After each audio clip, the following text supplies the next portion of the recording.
बिस्मिल्लाहिर्रहमानिर्रहीम। अस्सलाम वालेकुम दोस्तों, मैं हूं मोहम्मद कामरान और आप सब देख रहे हैं साइलेंट स्टडी टीवी। यार 1 महीने का वक्फ़ा लिया था मैंने ड्यू टू अ रीज़न, और उसके बाद मैं अपनी सीरीज़ जो मैंने स्टार्ट की थी important MCQs of 9 and 10 class, ये मैं आज से दोबारा कंटिन्यू कर रहा हूँ। आप सबसे माजरत कि मैंने वीडियो थोड़ी लेट अपलोड की, तो आज फाइनली हम 1 महीने के बाद हाजिर हो रहे हैं।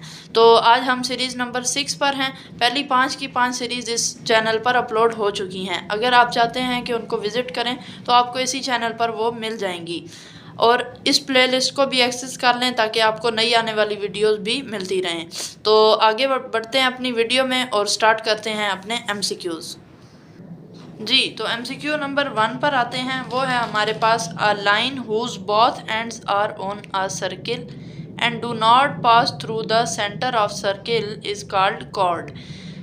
ऐसी लाइन जो किसी सर्किल से पास करे या टच करे 2 पॉइंट्स पर, वो कॉर्ड कहलाती है। किस तरह, ये देखें, एक लेट सपोज ये सर्किल है, ये एक लाइन मैंने पास करवा दी इससे। अब देखें ये 2 पॉइंट पर इसको टच कर रही है लेकिन सेंटर से पास नहीं कर रही, तो ये क्या कहलाएगी? कॉर्ड। MCQ नंबर 2 पर आते हैं। A number which can be written in the form of P/Q। ठीक है, P/Q की फॉर्म में जो भी नंबर लिखा जाएगा वो क्या होगा? Where P/Q belong to Z and Q not equal to 0 is called rational number. ठीक है, P/Q की फॉर्म में हम रैशनल नंबर को लिख सकते हैं। उसके बाद P/Q बिलोंग्स करते हैं Z से, ठीक है, और Q नॉट इक्वल होता है 0 के, मतलब Q की वैल्यू 0 नहीं हो सकती, क्योंकि देखें डिनोमिनेटर में अगर हम 0 लिखेंगे ना तो वो हमारे पास अनडिफाइन हो जाएगा। ठीक है, मतलब मैथ में इसका भी कोई आंसर दरियाफ्त नहीं हुआ या ये अनडिफाइन है। ठीक है, आगे चलते हैं थर्ड पार्ट पर। A number which cannot be written in the form of P/Q where PQ belongs to Z and Q not equals to 0 is called irrational। ये इसका ऑपोजिट है। ठीक है, रैशनल वो होते हैं जिनमें P/Q की फॉर्म में हम लिखें, लेकिन ये कह रहा है can not be written in the form of P/Q, तो ये हमारे पास होंगे इर्रेशनल। ठीक हो गया, उम्मीद है ये 3 MCQ समझ आए होंगे। अब आगे चलते हैं।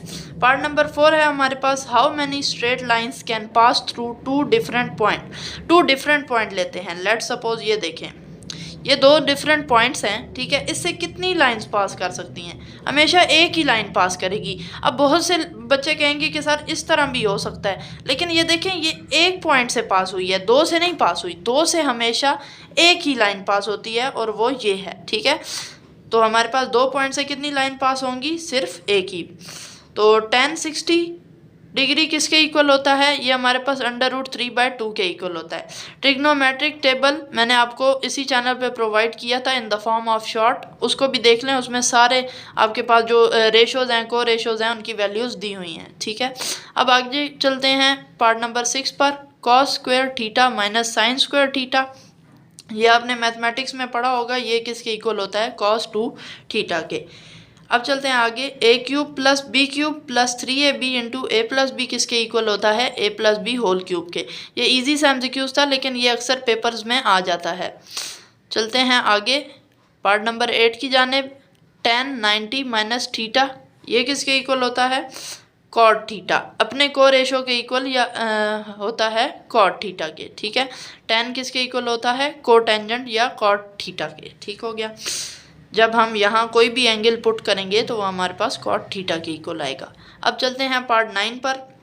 पॉइंट -2 -3, इसको x कहेंगे, इसको y कहेंगे। ठीक है, लाइज ऑन विच क्वाड्रेंट? ठीक है, तो आप देखें दोनों माइनस हैं, साइन भी माइनस, कॉस भी माइनस। ठीक है, x भी माइनस, y भी माइनस, तो वो किस क्वाड्रेंट में होते हैं? यहाँ पर मैं आपको वो दिखा देता हूँ। देखें ये यहाँ माइनस होता है और यहाँ भी माइनस होता है, तो देखें ये थर्ड क्वाड्रेंट बन रहा है आपके पास। तो हमारे पास वो किस क्वाड्रेंट में लाई करेगा? थर्ड में। ठीक हो गया, यहाँ आप देख सकते हैं यहाँ पॉजिटिव होता है, यहाँ x पॉजिटिव होता है, यहाँ y पॉजिटिव होता है, यहाँ x नेगेटिव होता है, यहाँ y नेगेटिव होता है। तो आगे चलते हैं। If a is a real number, ठीक है, a क्या है? हमारे पास रियल नंबर है। Then the property a is equal to a is call reflexive. ठीक है, ये प्रॉपर्टी क्या कहलाएगी? रिफ्लेक्सिव।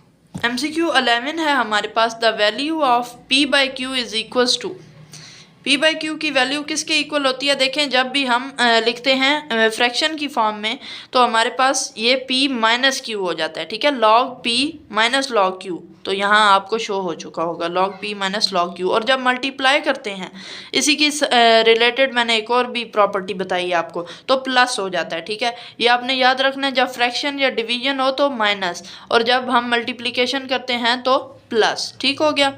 अब आगे चलते हैं। The logarithm of unity to any base is equal to 0। किसी भी यूनिटी का जो लोगेरिथम हम निकालते हैं वो किसके इक्वल होता है? 0 के। The equation that can be express in the form of ax square plus c equals to 0 where a and c are real number and b is equals to 0। तो ये हमारे पास आपको देखते ही पता चल गया होगा कि ये प्योर क्वाड्रेटिक इक्वेशन है। क्वाड्रेटिक इक्वेशन का एक एमसीक्यूज मैंने कराया था, उसमें एक्स स्क्वायर होता है प्लस बी एक्स होता है प्लस सी होता है, ठीक है। अब आते हैं 15 पर। ओमेगा क्यूब इक्वल होता है हमारे पास 1 के। ये आप ज़िंदगी में याद रख लें, ओमेगा क्यूब आपको 10 में ये क्वेश्चन देखने को मिलेंगे, ये इक्वल होता है 1 के। और 1 प्लस ओमेगा स्क्वायर किसके इक्वल होता है? हमारे पास 0 के। तो आज के ये 16 एमसीक्यूज़ हुए ख़त्म। उम्मीद है आपको ये समझ आए होंगे और मैंने अपनी पूरी कोशिश की कि आपको समझा सकूं। तो मेरी वीडियोस को लाइक करें। अगली वीडियो तक के लिए मुझे दीजिए इजाज़त। अल्लाह हाफिज़।